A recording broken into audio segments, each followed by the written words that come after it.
Dans cette leçon, je vais vous parler des différentes bases de données accessibles depuis une application WinDev. Pour faire simple, on peut dire que WinDev est capable d'accéder à toutes les bases de données du marché, y compris bien entendu la base de données HFSQL, qui est donc une base de données fournie gratuitement et en standard avec WinDev.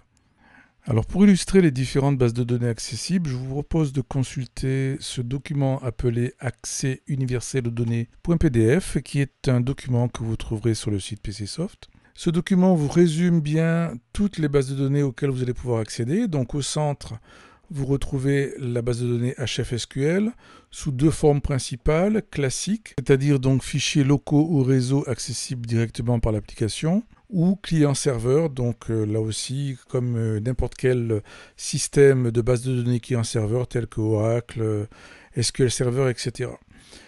Donc il y a différentes variantes de la base de données HFSQL, y compris un fonctionnement en mobile, ou encore des versions en cloud.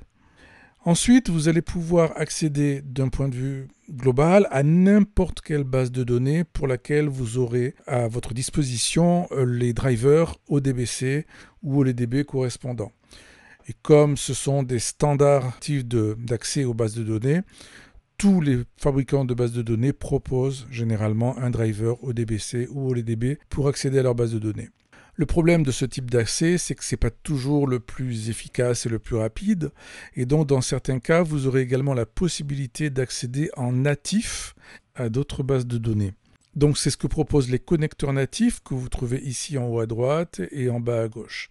Les connecteurs natifs sont généralement des DLL ou un ensemble de DLL qui permettent d'accéder directement à la base de données déjà accessible sur la machine.